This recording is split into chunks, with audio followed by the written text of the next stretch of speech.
మీ ఎలాంటి వ్యాపార ప్రకటనలకైనా వెంటనే మా ఛానల్ సంప్రదించండి. ఓం నమ శివాయ నమ. ఓం శ్రీ పరబ్రహ్మ దేవి మహాశక్తి స్వరూపిణి ఓంకారి రూపిణి ఓం శ్రీ మాత్రే నమ. ఓం కొండదేవతాయ నమ. ప్రజలందరికీ నమస్కారము. 2025 అక్టోబర్ నెల. ఈ నెలలో ఈ 12 రాసులకి ఎలా జరుగుతుంది, ఎలా జరగబోతుంది, ఎలా ఉందనేది, స్థితిగతులు ఎంతవరకు వచ్చినాయనేది మనం ఈరోజు చెప్పబోతున్నాం. మరి జాతక బలము, జీవిత బలము, స్థాన బలము, పూజ బలము, యోగ బలం. మరి ఈ 12 రాసుల్లో ఉండవలసిన వాళ్ళందరికీ శని మహాదశ ఎంతవరకు వచ్చింది, గురు బలం ఎంతవరకు వచ్చింది, రావు దశ ఎంతవరకు వచ్చింది, కేతు దశ ఎంతవరకు వచ్చింది, ఈ 12 రాసుల్లో ఉండవలసిన వాళ్ళకి ఈ అక్టోబర్ నెలలో ఏమి జరుగుతుంది, ఏమి జరగబోతుంది. కాబట్టి ఎన్నో రోజుల నుంచి వీళ్ళు అనుకున్న పనులు కొన్ని కాకోకుండా, చేతికాడుకు వచ్చినాయి కొన్ని చేజారిపోవటం, అనుకున్న ఉద్యోగాలు ఎంత ట్రై చేసినా కాకోకుండా, పెళ్ళిళ్ళు ఏది ఆలోచించినా ఎంత ట్రై చేసినా పెళ్ళిళ్ళు కాకోకుండా, కళ్యాణాలు కూడా దగ్గరికి వచ్చి దూరం కావటం, సంతాన భాగ్యంలో కూడా బ్రేకు కావటం, ఆరోగ్య సమస్యలో కూడా చాలా వరకు ఇబ్బందులు పడటం. మరి వీళ్ళు ఏ కార్యక్రమం అనుకున్నా, ఏ పని అనుకున్నా కూడా ఆ పని చేతికాడుకు వచ్చి చేజారిపోవటం. మరి గవర్నమెంట్ డిపార్ట్మెంట్ కానీ, హోమ్ డిపార్ట్మెంట్లో కానీ, రెవెన్యూ డిపార్ట్మెంట్లో కానీ, రియల్ ఎస్టేట్లో కానీ కొన్ని ప్రమోషన్లు, కొన్ని చేయాల్సిన కార్యక్రమాలు ఈ నెలలో ఎలా ఉన్నాయి, ఎలా ఉండబోతున్నాయి, మరి వాళ్ళు ఏ శాంతం చేస్తే వాళ్ళకి ఆ సమస్య అనేది తీరిపోతుంది, మనశ్శాంతి అనేది వాళ్ళకి ఎలాగ నిలబడుతుందో అనేది మనం ఇప్పుడు ఈ 12 రాసులకి స్థితిగతులు ఎలా ఉన్నాయా అనేది చెప్పబోతున్నాం. ఓం నమ శివాయ. ఈ అక్టోబర్ నెలలో ఈ రాశి వాళ్ళకి, ఈ సింహరాశిలో ఉండవలసిన వాళ్ళందరికీ అదృష్ట యోగం, ధనప్రాప్తి యోగం, స్థాన యోగం, పూజ యోగం, లక్ష్మీ యోగం. మరి ఎన్నో రోజుల నుంచి వీళ్ళు ఎంతో కష్టపడుతూ ఉంటారు. ఎంత కష్టపడ్డా కూడా చెడము తీరిక ఉండదు, దమ్మిడి ఆదాయం ఉండదు. ఎన్నో రోజుల నుంచి వీళ్ళు అనుకున్న ప్లాను చేతికాడుకు వస్తుంటుంది, బ్రేక్ అయిపోతుంటుంది. ఏ కార్యక్రమం చేస్తాం అనుకున్నా కూడా ఏదో ఒకటి డిస్టర్బెంట్ కావటం, మనశ్శాంతి లేకోకుండా ఉండటం, లక్ష్మి నిలబడుకోకుండా ఉండటం. కాబట్టి ఇలా మాట తీరు వల్ల కొన్ని సమస్యలు ఎదురవుతుంటాయి. ఎందువల్లంటే ఇలా మాట వాయిస్ చాలా స్పీడ్గా వెళ్ళిపోతుంటుంది. ఎవరినైనా సరే ఉన్న వాస్తవాన్ని ముఖం ముంగల గబాన మాట్లాడతారు. ఓపెన్గా మాట్లాడిన దానివల్ల వీళ్ళకి లేనిపోయిన సమస్యలు కొన్ని ఎదురవుతుంటాయి. ఆ లేనిపోయిన సమస్యల వలన ఆ లక్ష్మమ్మోరు అనేది వీళ్ళ చేతిలో నిలబడుకోకుండా, బంధుమిత్రులతో కొన్ని విరోధాలు, స్నేహితులతో కొన్ని ఇబ్బందులు, మనశ్శాంతి లేకోకుండా ఉండటం, మానసికమైన ఒత్తిళ్లు కొన్ని జరగటం, లక్ష్మి నిలబడుకోకుండా కొంత బ్రేక్ కావటం, ఇలాంటి ఉండవలసిన ఈ రాశిలో, ఈ సింహరాశిలో ఉండవలసిన వాళ్ళకి ఈ నెల 13 నుంచి కొంత యోగ టైం అనేది గురు టైం ప్రారంభం అవుతుంది. ఆ గురు టైం నుంచి వాళ్ళకి ఏది పట్టుకున్నా బంగారమే, ఏ పని చేసినా జయమే, లక్ష్మి కలిసి వస్తుంది, మనశ్శాంతిగా ఉంటుంది. ఏ పని చేయాలనుకున్నా, ఎక్కడికి పోదాం అనుకున్నా వాళ్ళకి 100% వాళ్ళకి కరెక్ట్గా సక్సెస్ అయ్యే మార్గాలు కూడా కొన్ని కనబడుతున్నాయి. మరి ఎన్నో రోజుల నుంచి కావలసిన కొన్ని పనులు చేతికాడుకు వచ్చి నోటికి అందుకోకుండా పోవటం, నమ్మిన బంధుమిత్రులతో కొన్ని విరోధాలు, కొన్ని సికాకులు, ఇబ్బందులు కొన్ని ఎదురవుతుంటాయి.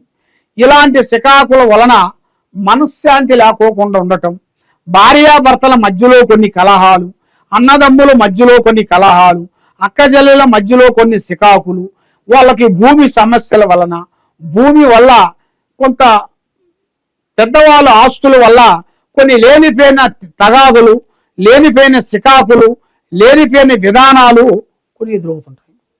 అలాగే ఎదురైన వాళ్ళందరికీ రాజయోగం అనేది ఇప్పుడు రాబోతుంది. ఆ రాజయోగంలో అనేది వాళ్ళకి తప్పకుండా పెద్ద స్థాయిగా నిలబడిపోయి అనుకున్నది అనుకున్నట్టుగా పూర్తి చేసేసి, ఈ నవగ్రహాలు నెల వెళ్ళిపోతుంది కాబట్టి వచ్చేది 10వ నెల కాబట్టి ఇది 5వ రాశి సింహరాశి.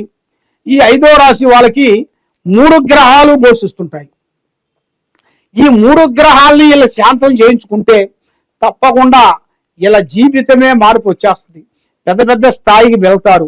రియల్ ఎస్టేట్లో కానీ, కుటుంబంలో భార్యాభర్తల నుంచి జయము, అన్నదమ్ముల నుంచి కార్యక్రమాలు, చేసే పనులు అభివృద్ధి రావటం, ఏ కార్యక్రమం చేసినా కూడా ఆ కార్యక్రమం ఏదో ఒక విధంగా బ్రేక్ పడటం, చేతి కాడకు వచ్చిన పని చేజారి పోవటం, ఇలాంటి మానసికమైన ఒత్తిళ్లు ఎక్కువగా వస్తుంటాయి వాళ్ళకి. మరి ఇలా జీవిత యోగ నక్షత్రంలో చూసుకుంటే ఎక్కువగా స్నేహితుల మాట విని చెడు వ్యసనాలకి బానిస అయిపోతుంటారు. ఆ చెడు వ్యసనాల వల్ల వీళ్ళు ఏ కార్యక్రమం చేయాలనుకున్నా, ఏ పని చేస్తాం అనుకున్నా ఆ పని వీళ్ళకి సక్రమంగా సక్సెస్ కాదు. ఈ బంధువులు స్నేహితులు మాట విని మైండ్ డివైడ్ అయిపోయి చెడు ఆలోచనలోకి వెళ్ళిపోతుంటారు. ఆ చెడు ఆలోచనలు లేకోకుండా మంచి ఆలోచనలోకి రావాలి అంటే ఈయన మీద ఉండాల్సిన ఈ 3 గ్రహాలు, రావు, కేతువ, గురుడు, ఈ 3 గ్రహాలు ఘోషిస్తున్నాయి. ఈ 3 గ్రహాలు ఘోషించిన దాని వలన ఎన్నో సమస్యలు వస్తుంటాయి.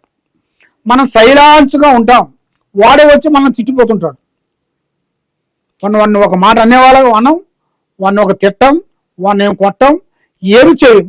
మరి ఏమి చేయకోకుండా ఎందుకు వస్తుందంటే ఆ సమస్య అనేది చాలా మందికి చాలా సందేహాలు ఉన్నాయి. కర్మబలం, రావు బలం, స్థాన బలం అన్నాడు. రావు బలం అంటే మామూలు విషయం కాదు, చాలా గొప్పది. ఆ రావు బలంలో అనేది కేతు బలం ఎదురైందిరా అంటే ఇక నువ్వు ఏ పని చేసినా కూడా డిస్టర్బెంట్ అవుతూనే ఉంటుంది. అందువల్ల మీకు ఆ డిస్టర్బెంట్ కాకోకుండా మనశ్శాంతిగా ఉండేట్టుగా మరి వ్యాపార అభివృద్ధి, వ్యవసాయంలో జయము, ఉద్యోగంలో అభివృద్ధి, మరి విద్యార్థులకి మంచి విద్య, పెద్ద పెద్ద కార్యక్రమాలు, పెద్ద పెద్ద ఉద్యోగాలు పూర్తి చేయాల్సినవి కూడా కొన్ని కనబడుతున్నాయి. మరి ఎన్నో రోజుల నుంచి రావాల్సిన కొన్ని పనులు ఈ నెలలో 13వ తారీఖు నుంచి ప్రారంభమయ్యే మార్గాలు కనబడుతున్నాయి. దోస్తానం కొంచెం తగ్గించండి. చేసే పనిలో ఎవరు పడితే వాళ్ళని నమ్మి, గుడ్డిగా నమ్మి మీ విషయాల్ని ఎవరికి పబ్లిక్ చేయొద్దండి. ఏ పనైనా సరే ఆచితూచి అడిగేయండి. తప్పకుండా మీకు 100% మీకు సక్సెస్ అయ్యే మార్గాలు కూడా కొన్ని కనబడుతున్నాయి. మరి ఇప్పుడు టయాలు మీకు అనుకూలంగా లేని దాని వలన మనసు ఒక రకంగా లేకోకుండా మానసికమైన ఒత్తిళ్లు కొన్ని ఎదురవుతుంటాయి. మరి స్త్రీ నుంచి అద్భుతమైన విజయాన్ని సాధించబోతున్నారు. ఒక స్త్రీ నుంచి జాతక చక్రమే మీకు తిరగబోతుంది. మరి ఎన్నో రోజుల నుంచి మీరు అనుకున్న కోరికలు నెరవేరే టైం దగ్గరికి వచ్చేసింది. నమ్మిన వాళ్ళు, సాకారం చేస్తున్న వాళ్ళు మీకు తప్పకుండా అభివృద్ధికి చేసి ఒక స్థాయిగా తేవాల్సిన అదృష్ట యోగం కూడా మీ జాతక యోగంలో చాలా వరకు కనబడుతుంది. కాబట్టి మీకు తొందరపాటు లేకోకుండా నిదానమే ప్రధానం అన్నారు. ఆ నిదానమే ప్రధానం ప్రకారంగా మీరు ఏది చేసినా కూడా ఆలోచించి ముందడుగు వేయండి. 100% మీకు సక్సెస్ అయ్యే మార్గాలు కూడా కనబడుతున్నాయి. కాబట్టి మరి మీరు చేయాల్సిన దైవ బలం, దుర్గాదేవిని, అమ్మవారిని పూజించాలి. ఈ దుర్గాదేవి అమ్మవారిని మీరు 9 వారాల పాటు మీరు పూజించినట్టుగైతే అష్ట ఔశ్వర్యాలు, భాగ్యభోగాలు, మనశ్శాంతి ప్రాప్తి కలుగుతాయి. మీరు అనుకున్న కోరికలు నెరవేరుతాయి. లక్ష్మి నిలబడుతుంది, మనశ్శాంతిగా ఉంటుంది. మీ మీద పట్టిన గ్రహాలు, దరిద్రాలు, శూన్యం మొత్తం పటాపంచలైపోతాయి. కాబట్టి మీకు ఎక్కడెక్కడో పోయి నిరాశ చెంది జ్యోతిష్యం చెప్పించుకొని బాధపడుతూ ఉన్నారా? తప్పకుండా ఈ కింద ఉండాల్సిన నెంబర్కి ఒకసారి సంప్రదించినట్టుగైతే మీ పేరుని బట్టి, సమయాన్ని బట్టి, మీ జాతకాన్ని బట్టి, మీ ఇంట్లో ఏముంది, మీ పాప మీద ఏం జరుగుతుంది, మీ అబ్బాయి మీద ఏముంది, మీ ఆయన మీద ఏముంది, మీ మీద ఏముంది, ఆల్ కుటుంబంలో ఏ సమస్యలతో సతమతం అవుతున్నారు అనేది కూడా జాతక చక్ర గణితం వేసి పుష్పన ఊది చూసి చెప్పగలుగుతాం. ఏ సమస్యకైనా మన దగ్గర ఒక పరిష్కారం దొరుకుతుంది. ఏ సమస్యకైనా కూడా మనం ఒక మంచి మార్గం అనేది చేస్తాము. మీకు ఏ సమస్య ఉన్నా కూడా మనం ఒకసారి సంప్రదించండి. సర్వో జనా సుఖినో భవంతు. ఓం నమః శివాయ నమః.